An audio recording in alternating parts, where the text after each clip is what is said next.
viajeros frecuentes, que es algo que vieron mientras viajaban que fue tan aterrador que nunca volvieron a ese lugar. Fui a un retiro de ayahuasca en Perú. El retiro en sí fue increíble y se lo recomendaría a cualquier persona. Se llevó a cabo bastante profundo en el Amazonas, y para llegar allí tenías que pagar un autobús grupal o tomar un mototaxi. Nadie estaba realmente dispuesto a conducir tan lejos de otra manera. Después de que terminó el retiro, tenía un par de días para relajarme antes de regresar a Estados Unidos. La chica con la que compartí habitación también tenía tiempo libre, así que decidimos ir a Tarapoto, la ciudad más cercana, y explorar un poco. Paseamos, comimos y tomamos un tour por una fábrica de chocolate. Ella se quedaba en un hotel en la ciudad para tomar su vuelo temprano en la mañana, así que yo tomé un mototaxi de regreso a la selva sola. Aproximadamente a mitad de camino, el conductor se detuvo y un hombre con un fusil semiautomático se acercó al vehículo y comenzó a hacerme preguntas sobre a dónde iba, qué estaba haciendo y otras cosas. Estaba completamente sola con el conductor, que se había detenido a propósito para este tipo armado, en medio del Amazonas. Estaba más allá del terror. Todo el incidente duró menos de 5 minutos y terminó con yo pagando un peaje de 10 soles, creo que menos de $8, no estoy completamente segura de la conversión. El conductor insistió en que tenía que hacerlo, así que pagué y, afortunadamente, seguimos nuestro camino. Unos kilómetros más adelante, el conductor volvió a detenerse y casi me dio un ataque al corazón. Me insistió en que tenía algo que mostrarme y que debía bajarme del vehículo, así que lo hice. No sé si fue una estupidez, todavía no sé cuál habría sido la decisión correcta. Me llevó al borde del camino, donde había un acantilado, y abajo estaba el lugar donde un río más pequeño choca violentamente y de manera espectacular contra el Amazonas. Fue una de las cosas más hermosas y asombrosas que vi en Perú. Nos quedamos en silencio, observando la unión de los ríos durante un rato antes de que él me llevara de regreso al retiro sana y salva. Fue un viaje aterrador, pero vaya que es una maldita historia para contar.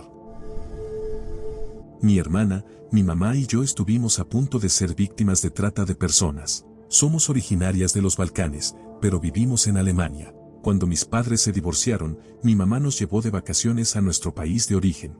El viaje en autobús duraba más de 30 horas. Casi habíamos llegado, y mi tío debía recogernos en la estación, pero nunca llegamos. Eran alrededor de las 11 de la noche cuando los conductores dijeron que habíamos tenido un neumático pinchado en medio de la nada. Solo quedaban 3 mujeres más en el autobús. Empezaron a llorar, ya que los conductores nos dijeron que había unos taxis muy amables esperándonos en la calle para llevarnos a nuestras casas. Viéndolo en retrospectiva, era completamente ridículo, ya que todas vivíamos en ciudades diferentes. Pero mi mamá y mi hermana ya se habían subido al taxi y nuestras maletas estaban en la cajuela. Entonces, las otras mujeres comenzaron a gritar y llorar, tratando de llamar a sus esposos. Por suerte, uno de ellos vivía cerca y llegó con su familia. Los conductores del autobús se asustaron y los taxis se fueron. En resumen, más tarde descubrimos que muchas mujeres y niñas habían desaparecido en los últimos meses a causa de la trata de personas. Tengo una casa en Nueva Escocia y Nueva York, y conduzco entre ambas aproximadamente cada 2 meses. Esto ocurrió alrededor de las 3 de la mañana mientras conducía a través de Maine, de regreso a Nueva Escocia. Estaba atravesando un tramo muy remoto de la carretera y en ese momento nevaba bastante fuerte. Necesitaba detenerme a cargar gasolina, pero quería seguir avanzando debido a la nieve. Finalmente, paré en una gasolinera, llené el tanque y compré un café y un paquete de cigarrillos. Todo parecía normal hasta que, al salir de la tienda y encender un cigarro, noté a 3 hombres sentados en un coche estacionado, observándome. Me incomodó bastante, así que tiré el cigarro a la nieve, me subí al auto y arranqué. Aproximadamente 2 millas después, vi el mismo coche siguiéndome. Mierda, pensé, porque estaba solo, era tarde y estábamos en medio de la nada. Seguí conduciendo, pero poco a poco fueron acercándose más y más. Finalmente, me alcanzaron y, en ese punto, supe con certeza que me estaban siguiendo. Entonces, el coche me golpeó por detrás. Decidí detenerme y ellos hicieron lo mismo. Los 3 hombres salieron del coche y comenzaron a caminar hacia mí. Eligieron a la persona equivocada. Saqué mi escopeta del asiento trasero, bajé del auto y me quedé parado ahí. Fue entonces cuando noté que tenían las manos en los bolsillos. Nos quedamos mirándonos fijamente. Después de unos segundos, se dieron la vuelta, subieron a su coche y se largaron. Si no hubiera tenido la escopeta conmigo, no sé qué habría pasado. Después llamé a la policía, pero la matrícula que les di no estaba registrada, así que no pudieron hacer nada. Probablemente ha sido la experiencia más cercana a la muerte que he tenido en mi vida. No es mi historia, sino la de una amiga cercana. Para su graduación de secundaria, hace unos años, mi amiga y unos 20 estudiantes más planearon un viaje a Tailandia. Todo iba genial durante varios días, hasta que una noche salieron a un bar local. Uno de los chicos se levantó de la mesa para ir al baño, y nunca regresó. Nadie lo vio salir. Ningún cliente del bar notó nada extraño. Desapareció por completo. Esto ocurrió en 2014, y desde entonces no se ha sabido nada de él. En 2019, lograron acceder a los registros de su teléfono, pero lamentablemente alguien había apagado su celular manualmente esa misma noche. Técnicamente, no es lo que ella vio mientras estuvo allí, sino lo que no vio. Desde entonces, mi amiga juró no volver jamás. Sigue amando viajar, pero ahora es extremadamente cuidadosa al hacerlo. No me pasó a mí, pero una amiga mía se encontró con cosas muy locas mientras viajaba por Taiwán. Esto ocurrió en la zona de Taichung y éramos 4. Ella, otras 2 chicas y un chico. Se subieron a un taxi y le dieron al conductor el destino. Él condujo por el camino correcto por un rato y luego, de manera abrupta, tomó una calle lateral. Mientras seguía conduciendo, mi amiga le preguntó en mandarín a dónde iba, ya que habían estado en ese lugar antes y sabían que el destino al que se dirigían no era el que habían pedido. El conductor no dijo nada. Se puso al celular y habló con alguien al otro lado en taiwanés, un idioma que ninguno de los pasajeros entendía. Esto era misterioso porque todos eran asiáticos y fácilmente podrían haber pasado por nativos de visita durante las fiestas. El coche se detuvo en un campo abierto, rodeado de árboles por todos lados y con solo una casa en el centro. El taxi se estacionó justo afuera y parecían salir varias personas del edificio. El conductor hizo una breve pausa, arrancó de nuevo y continuó conduciendo. Unos minutos después, el grupo se encontró al costado de la carretera principal mientras el taxista se iba. Lo que las 3 chicas en la parte trasera del coche no sabían en ese momento era que, al detenerse frente a esa casa, el cuarto integrante, que iba en la parte delantera, sacó un cuchillo y lo sostuvo justo encima de su rodilla. Se aseguró de que estuviera a la vista del conductor. Una vez que el taxista vio esto, arrancó de nuevo, dándose cuenta de la peligrosa situación en la que se había metido sin querer. Nunca se descubrió lo que el conductor planeaba hacer, pero algo cercano al secuestro no podía ser bueno. Mi familia vivió en Mongolia por un par de años cuando era más joven. El segundo año nos mudamos a un apartamento habitado únicamente por familias mongolas. El primer año había otras familias americanas y extranjeras en nuestro edificio. Una familia en particular realmente odiaba a los extranjeros y, lamentablemente, vivían justo encima de nosotros. Los 4 niños siempre se orinaban sobre la ropa que colgábamos a secar en el balcón, ya que no se usaban secadoras y, dado que Mongolia es un desierto, la ropa se secaba muy rápido. Esos niños se enteraron de que mi hermano y yo amábamos a los perros. En Mongolia, al menos a principios de los 90, cuando estuvimos allí, los perros no se consideraban mascotas y había montones vagando por las calles. Mi hermano y yo siempre los acariciábamos y jugábamos con ellos. Un día, mientras jugábamos en el patio delantero del edificio, los hermanos nos trajeron un cachorro y nos dejaron jugar con él. Estábamos muy emocionados, teniendo 8 y 6 años, y disfrutábamos del pequeño, pero luego los niños nos lo quitaron, lo tiraron contra la pared y le tiraron cosas hasta que dejó de respirar. Afortunadamente, yo no lo recuerdo, pero mi mamá dice que estábamos muy alterados. Mongolia no es un mal lugar, no quiero dar una impresión equivocada, simplemente esos niños eran muy crueles. Cuando estaba en Indonesia, una noche caminaba desde mi casa de huéspedes para ir a cenar y un grupo de 4 hombres comenzó a silbarme y a gritarme probablemente cosas inapropiadas. Los ignoré y entré rápidamente al edificio más cercano, que era algo parecido a una tienda departamental. Ellos me siguieron y yo traté de hacerlos caso omiso, esperando que se fueran, pensando que estaría más segura en un lugar público y bien iluminado. De repente, me agarraron y me giré, empezando a gritarles, en inglés, por lo que probablemente no entendieron, pero intuyo que lo sintieron. Se rieron, pero al final se marcharon. Lo peor fue que toda la gente en la tienda, incluidas otras mujeres que trabajaban allí, se reían apenas al ver lo que pasaba. Esos hombres probablemente habrían podido sacarme a la fuerza de la tienda sin que nadie hiciera nada, así que me fui de Indonesia a la mañana siguiente. Mi esposa y yo estábamos conduciendo hacia Cape Cod desde el Medio Oeste, esto fue hace unos 10 años. Habíamos cruzado a Upstate, Nueva York y ambos necesitábamos hacer una parada para ir al baño. Vi un local con bombas de gasolina, pero sin ninguna marca reconocida como Shell, así que decidimos salir de la carretera. Mientras tomábamos la calle lateral, notamos a 4 o 5 hombres parados frente a la tienda, conversando. Pero en cuanto nos vieron, dejaron de hablar y se quedaron mirándonos fijamente. Tanto mi esposa como yo sentimos una vibra siniestra e inquietante de inmediato. Mi esposa tiene lo que se podría llamar un tercer ojo o una sensibilidad psíquica, y nunca dudo de sus intuiciones. Pero esta vez yo también lo sentí. Dimos la vuelta sin detenernos y regresamos a la autopista. Al alejarnos, nos dimos cuenta de algo aún más inquietante. Todo lo que ocurriera fuera de esa estación no podía ser visto desde la carretera. No había nada ni nadie más alrededor. Decidimos aguantar por un par de kilómetros más hasta encontrar una estación de servicio normal. Vivía en Ciudad del Cabo, Sudáfrica, y mi esposa y yo llevábamos unas semanas allí cuando decidimos tomar un taxi combi hacia un suburbio vecino para cenar. Sin saber que todas las calles con paradas de tren se llaman Station Road, terminamos bajándonos en la calle equivocada. El taxista, al reconocer que no éramos locales, nos dijo que estábamos en el barrio incorrecto y que debíamos tomar un taxi en la otra dirección. Como eran las 5 de la tarde y aún había mucha luz, comenzamos a caminar por una calle de sentido único que parecía sacada de una película, con bolsas de basura rodando como mocasines por la acera. Un chico sin camisa armado con una pistola de juguete disparándonos mientras corría adentro y 2 hombres acercándose por delante y 3 por detrás. Tratando de pasar desapercibidos y entendiendo que ser pobre no significa ser peligroso, seguimos caminando sin parecer víctimas hasta que de repente oí un coche acelerar y derrapar detrás de nosotros. Al girarme, vi a un hombre intentando atropellar a los que nos perseguían. Un indio de 45 años que conducía un Corolla nuevo en sentido contrario por la calle de un solo sentido y que se detuvo a nuestro lado diciendo: suban al coche, estos tipos van a robarlos. Miré a mi alrededor y de repente todo cobró sentido. Así que,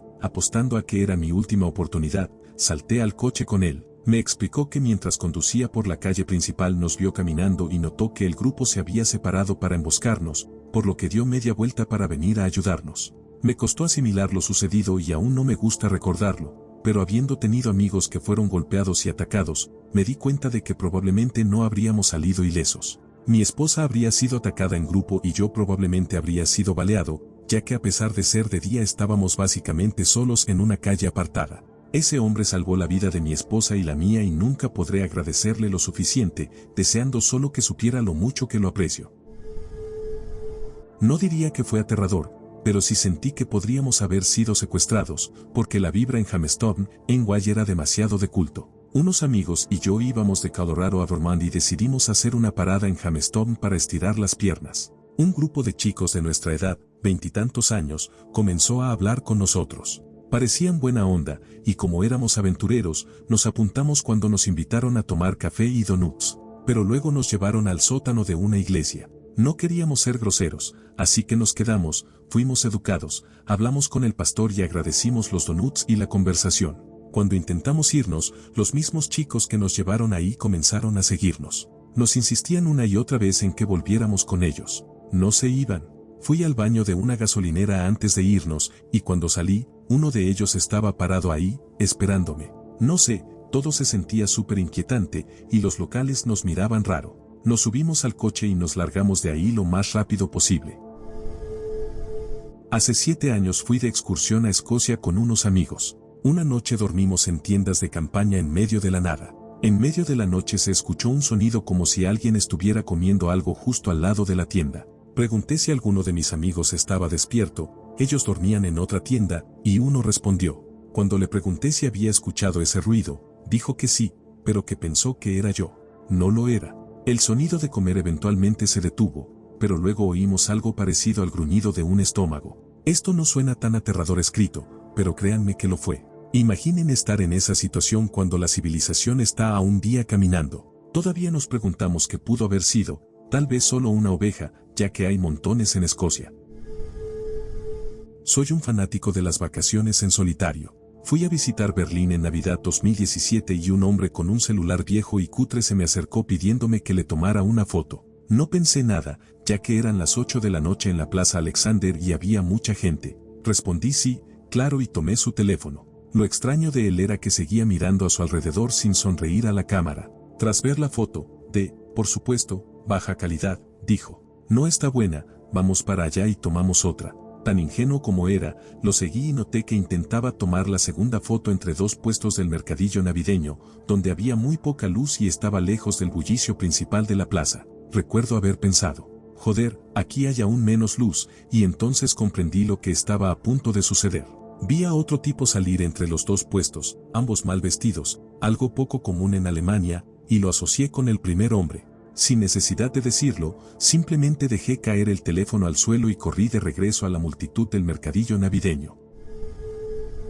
Viajé a París cuando tenía 17 años con un grupo de estudiantes de mi escuela. Nos dijeron que mantuviéramos nuestro dinero bien guardado y que nunca habláramos con los vendedores ambulantes, especialmente aquellos que hacían pulseras en las muñecas de los turistas, ya que estos hombres confeccionan las pulseras y luego cobran tarifas exorbitantes, y si no pagas lo que piden te amenazarán o te impedirán físicamente salir del lugar.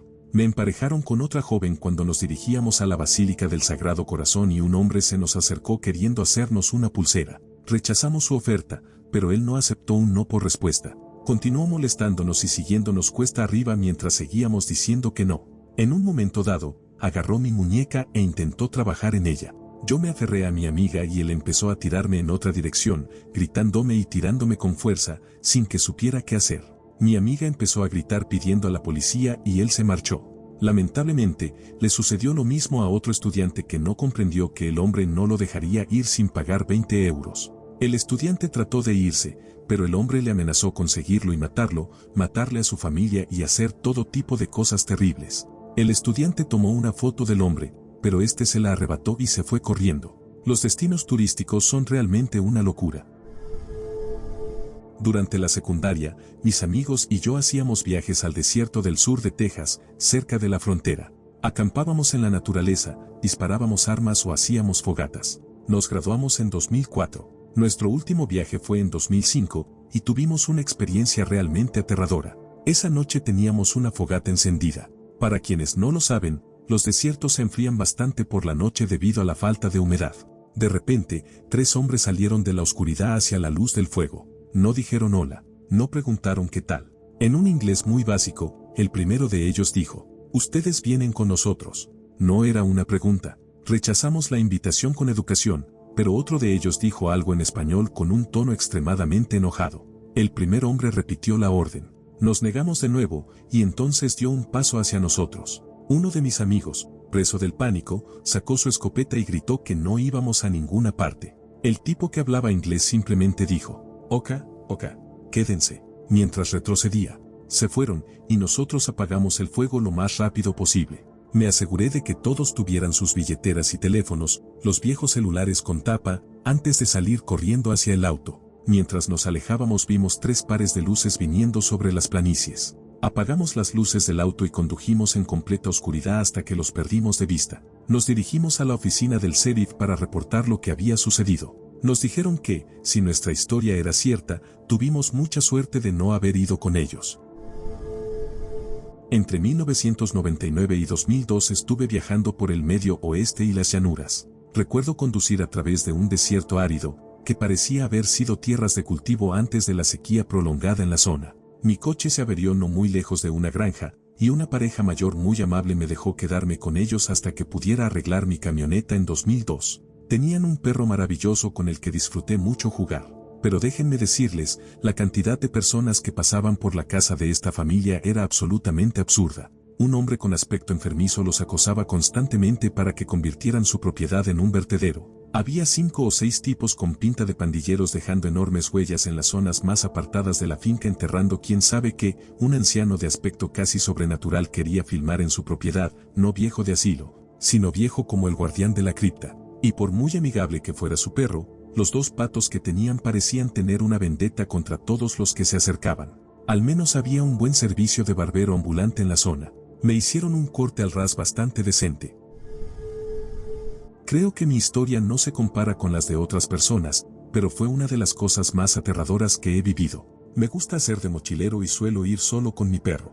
Una vez estábamos a una semana de adentrarnos en una zona salvaje de Colorado, solo él y yo, cuando se acercó demasiado al borde de un acantilado y, en su estupidez, cayó aproximadamente 200 pies, unos 61 metros. Cuando llegué a él, me di cuenta de que se le había roto la pierna completamente, entre otras lesiones, y no había manera de que pudiera caminar en ningún momento cercano. Así que tuve dos opciones: dejar al perro y buscar ayuda, o cargar con el perro y dejar atrás las provisiones. Esto fue a finales del otoño, cuando las noches bajan muy por debajo de cero. Terminé atando mi tienda y algo de comida en mi pecho y cargando a un perro de 45 kilos a la espalda durante 3 días de absoluto infierno. El perro lloraba, yo no podía caminar rápido, él gemía cada vez que tropezaba, estábamos fríos y solos, y pensé que íbamos a morir. El tercer día me encontré con una pareja que nos calentó unos frijoles horneados, fabricó una camilla con sus bastones y un saco de dormir, y cargó a mi perro hasta el inicio del sendero. Honestamente pensé que tendría que dejar a mi perro y volver después para encontrarlo muerto en la nieve. La pareja incluso recuperó mi equipo que había dejado y lo trajo de vuelta a la ciudad un par de semanas después. A veces la gente es increíble. No fue exactamente aterrador, pero sí bastante inquietante. Era el verano de 2011, estaba en Portugal en un viaje escolar, tenía unos 16 o 17 años. Ese día estábamos haciendo turismo y esperando el autobús temprano en la mañana, alrededor de las 6 o 7 de la mañana. Un grupo de hombres visiblemente borrachos comenzó a tambalearse en nuestra dirección, claramente seguían de fiesta desde la noche anterior. Se veían bastante desaliñados, quizás eran indigentes o simplemente no les importaba ducharse, quién sabe. Se sentaron en la acera, a unos metros de nosotros, y comenzaron a acosar a una de las chicas del grupo. Nuestra profesora intervino de inmediato, gritándoles que era menor de edad y que se fueran a casa a dormir para que se le pasara la borrachera, que no queríamos problemas. Esto los enfureció. Se levantaron de inmediato y comenzaron a tambalearse hacia nosotros. Uno de ellos fue directamente hacia la profesora, insultándola y gritando de forma ininteligible, mientras los otros dos iban directo a la estudiante. Para su crédito, la chica se mantuvo firme y les gritó que se largaran. Afortunadamente, varios chicos del grupo, grandes y fuertes, intervinieron de inmediato y se pusieron delante de ella antes de que pudieran acercarse más. Pero el momento clave, del que todos hablaron después, fue cuando nuestro viejo y sabio profesor de filosofía, normalmente tranquilo y zen, entregó su carísima y adorada cámara a un estudiante y dijo con total seriedad: «Sujeta esto», antes de lanzarse pecho contra el tipo en un duelo de pura dominancia, gritándole con toda su fuerza. Y entonces todo se volvió un caos. Los otros dos borrachos corrieron a ayudar a su amigo, lo que hizo que la mitad de los chicos del grupo los confrontaran para defender al profesor. La profesora de geografía entró en pánico, intentando tirar del profesor de filosofía para apartarlo, junto con algunos de los chicos mayores. El estudiante con la cámara huyó lo más lejos posible de la pelea, protegiendo a toda costa esa reliquia sagrada. El autobús finalmente llegó, haciendo que la profesora de ciencias sociales apresurara a los demás estudiantes dentro. Y entonces, como si fuera una escena de película, el conductor del autobús bajó de golpe, sacó un maldito batón de la nada y empezó a agitarlo amenazadoramente mientras gritaba en portugués. Esto hizo que los borrachos retrocedieran. Los estudiantes subieron rápidamente al autobús, la profesora de geografía logró arrastrar al profesor de filosofía fuera de su duelo de titanes y subirlo también, y los borrachos siguieron golpeando el autobús y gritando incluso después de que cerraron las puertas, pero el conductor simplemente arrancó, haciéndolos tropezar hasta que quedaron fuera de nuestra vista. Todos estábamos en shock, la mitad de las chicas estaban llorando, los chicos alardeaban sobre cómo les habrían dado una paliza, y el profesor de filosofía, ya calmado, finalmente preguntó: ¿quién demonios tiene mi cámara? Honestamente, había olvidado esta historia hasta ahora. Aún así, nos lo pasamos increíble en Lisboa. Me estafaron comprando un brazalete de $20, compré una trompeta solo porque podía permitírmelo y mi amiga vomitó en el tren porque estuvo de resaca todo el tiempo. Buenos tiempos. Estuvimos en Pai, Tailandia, mientras salía con mi novia, fuimos allí y descubrimos que Pai es un lugar bastante apartado pero popular entre turistas hippies y hipsters. Además de que se filmaron algunas famosas películas asiáticas en este pueblo, así que a pesar de estar en medio de la nada seguía siendo muy concurrido. Lo primero que notamos fue la cantidad anormal de perros callejeros, alrededor de 20 en cada esquina, que entraban a restaurantes a mendigar comida, todos súper amigables y tranquilos. Durante nuestra estancia hubo un gran evento de reggae que duró hasta las 2 de la mañana y al final tuvimos que tomar un autobús lanzadera para regresar al pueblo, ya que estaba en medio del campo. De regreso, no pudimos encontrar donde habíamos aparcado la scooter, lo cual fue aterrador al tener que buscarla en medio de la noche mientras muchos perros nos seguían y nos observaban. Cuando finalmente la encontramos y regresamos a nuestro resort, algo muy extraño sucedió. A las 3 o 4 de la mañana vimos a una mujer en medio de la carretera, vestida con un largo vestido negro y con el cabello igual de negro, que agitaba sus brazos sin moverse del lugar, mientras alrededor de ella, unos 30 perros formaban un círculo ladrando intensamente, pero sin acercarse. Aunque parecía alucinación, mi novia también lo vio y le dije que siguiera conduciendo sin detenerse para no complicar la situación, ya que el resort estaba cerca y queríamos advertir a alguien si necesitaban ayuda, pero no había nadie a la vista y los ladridos cesaron, así que fuimos a dormir. Sin embargo, durante la noche alguien estuvo golpeando nuestra puerta y ventana de vez en cuando, y se escuchaban a lo lejos los ladridos de los perros fuera de la reja. Al día siguiente, decidimos irnos del pueblo, pero todos los autobuses estaban llenos debido al evento, así que pagué a un conductor para un traslado privado a un precio muy elevado solo para salir de allí. Hasta el día de hoy, aún no sabemos qué significaba todo eso, y me sentí terrible pensando que tal vez era realmente una mujer que estaba perturbada y necesitaba ayuda, aunque todas las señales de alerta se encendieron y creo que fue una buena decisión seguir conduciendo sin detenernos. Viví en Nepal durante la sospechosa masacre real en Nepal. Estuve encerrado en mi casa durante 3 días, escuchando serios disturbios afuera. Alguien incendió un puente cercano y el aburrimiento me venció, así que compré un boleto de autobús hacia el otro extremo del país. Tuve que recorrer en mi bicicleta una lluvia de ladrillos para llegar al punto de recogida y disfruté de un viaje en autobús de 10 horas, relativamente tranquilo y sin incidentes. Caminé por el Himalaya, comí mucho dal bhat, un plato tradicional que contiene arroz, con traje giardia, por tomar agua contaminada, y vi montañas maravillosas. Al regresar, Katmandú había vuelto a la normalidad, todos parecían indiferentes a lo ocurrido, los hombres se habían rapado la cabeza y todo era como si nada hubiera pasado, excepto mi bicicleta, a la que los manifestantes le dieron una paliza tremenda. Esto pasó hace algunos años. No fue realmente tan aterrador, pero estaba en un tren de Alemania a Praga, con rumbo a Budapest, cuando el tren fue detenido por el ejército o la policía en Bad Schandau, un pequeño pueblo cerca de la frontera. Los oficiales subieron al tren y pidieron nuestros pasaportes. Luego expulsaron selectivamente a algunas personas del tren, incluyéndome a mí. Un grupo de nosotros tuvo que caminar hasta la estación de tren local y reservar nuevos viajes sin pasar por la República Checa. Recuerdo que al pasar junto a unos soldados les saludé y un hombre uniformado me miró con lo que interpreté como la expresión de tonto hippie inocente. Resultó que en Praga se celebraría una gran cumbre política en las próximas semanas y estaban manteniendo a los occidentales fuera, presumiendo que iban a ir a Praga a protestar. No fue nada grave y sumó algo de tiempo extra de viaje en el tren, lo cual estuvo bien y ahora es una buena historia para contar.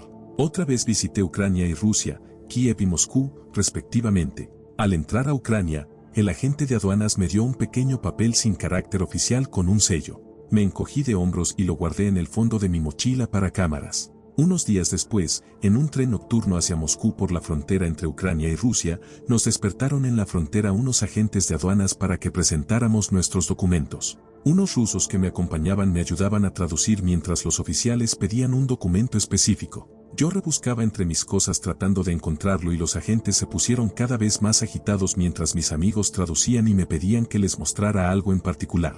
No recuerdo cómo lo llamaban, y seguía mostrando distintos papeles. Los agentes comenzaron a gritar y otros oficiales se acercaron. Eran las 3 de la mañana en un tren después de haber sido despertados. Mis amigos rusos suplicaban en inglés mientras intentaban calmar a los oficiales, que se volvían agresivos. Finalmente, casi por impulso, saqué el pequeño papel y se lo entregué. De repente, todo se calmó, los oficiales sellaron mi pasaporte y se marcharon. Eso fue todo. Estábamos bastante alterados durante un rato. No sé por qué ese pequeño papel era tan importante, pero me alegro de haberlo guardado. Por otro lado, viajando por Europa aprendí rápidamente que cuando personas en uniforme se te acercan en un tren, si no llevan arma, muestra tu billete de tren y si llevan arma, muestra tu pasaporte y los documentos de aduanas. Acampé durante una semana en una isla de Panamá con 2 amigos. Nos alojamos con un hombre de la selva y vivimos literalmente de la tierra, comimos iguanas, bebimos agua de lluvia, etc. Cuando un lugareño nos dejó, nos dijo que camináramos unos 3 kilómetros en esa dirección y encontraríamos al hombre de la selva, con quien podríamos acampar y que él regresaría en una semana. Transcurrió la semana, fue increíble, y nuestro contacto apareció para llevarnos de vuelta. Estaba tormentoso y las olas eran fuertes. Nuestro contacto había traído consigo a un tipo muy despeinado en su canoa con un motor y los 4, con nuestras mochilas, nos subimos y nos lanzamos al océano. Fue una locura total. Primero tuvimos que superar las olas rompientes desde la playa, olas enormes, y lo logramos con la ayuda de un vigía despeinado que nos indicó girar a la izquierda o a la derecha para sortear las olas en nuestra canoa, y nosotros, los 6, lo hicimos. Luego estábamos a 1 kilómetro mar adentro, en medio de un gran oleaje, surcando las crestas y valles del océano y pensando en los tiburones tigre que seguramente nos atacarían si volcábamos. Al acercarnos a un puerto, miramos a la izquierda y vimos una ola de barril gigantesca a unos 100 metros de distancia, un sueño para cualquier surfista. Miré hacia atrás y todos estábamos pálidos de miedo, sabíamos que no iba a terminar bien. Al entrar en el puerto, estábamos montados en las olas, pero si íbamos en línea recta, la canoa se deslizaría sobre la ola y hundiría su proa, lo que significaría la muerte para todos. Los chicos sostenían sus mochilas con un agarre de muerte, tratando de no alterarse. Unos 10 minutos después, nos acercamos a un muelle con un pequeño grupo de lugareños que aclamaban nuestro regreso, nos abrazaron cuando bajamos del bote porque pensaron que habríamos perecido en ese clima, y todos casi colapsamos. Resultó que el tipo despeinado era simplemente el loco del pueblo y el único que se ofrecía voluntariamente para acompañar a nuestro contacto y traernos de vuelta. Recuerdo que el piloto llamó por el altavoz. Chicos, parece que se nos viene un aire muy turbulento. Y fue interrumpido cuando el jet se precipitó en caída libre. Volaba de regreso a casa desde Jamaica y nuestro avión chocó contra un pozo de aire y cayó libremente durante unos 3 segundos. Parecía esas grabaciones de astronautas en aviones en las que las personas, su comida y sus bebidas flotan fuera de sus asientos. Yo estaba sentado solo, ya que compré los boletos tarde, y la chica que estaba a mi lado, aproximadamente de mi edad, se aferró a mi brazo como si fuera lo único que la anclara al avión. Se desplegaron las mascarillas y el piloto nos informó que el avión no había perdido presión, pero que aún no hemos salido de problemas. Unos 10 segundos después volvimos a caer, esta vez durante unos 4 segundos, y se apagaron las luces del avión. Mi brazo había perdido completamente la circulación porque la chica a mi lado aún no lo había soltado. Recuerdo mirar por las ventanas, ya que ella estaba demasiado absorta para cerrarlas, y ver cómo las alas se curvaban hacia arriba, fuera de la vista. Recuerdo ver a una de las azafatas abrochándose a una silla. Hizo el signo de la cruz y bajó la cabeza para rezar.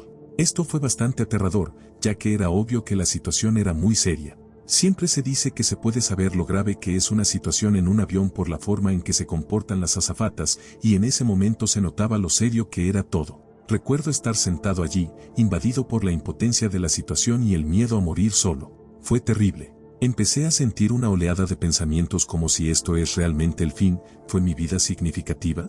¿Dejé este mundo en mejor estado del que lo encontré? Si existiera Dios, ¿me aceptaría a mí? Lo cual es mucho para asimilar en tan solo 30 segundos. La chica a mi lado me miraba llorando, como si esperara respuestas, y preguntó ¿vamos a estar bien?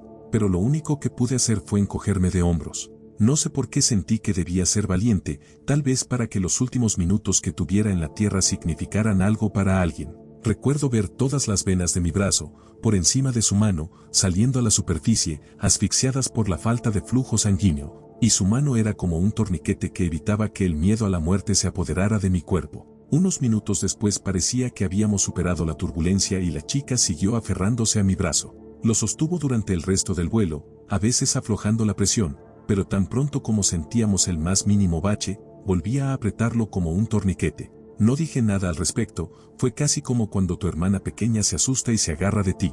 Supongo que no hacía falta decir nada. Aterrizamos y la ayudé a bajar sus cosas del avión, porque seguía temblando. Cargué sus pertenencias hasta la zona de reclamo de equipaje, recogí sus maletas cuando la señaló y la acompañé hasta la salida. No creo haberle dicho más de 10 palabras, pero no hacía falta decir nada. Fue como si tuviéramos una conexión extraña, como si fuéramos familia. Todavía pienso en esa chica y me pregunto si ese evento tuvo un efecto tan profundo en su vida como lo tuvo en la mía.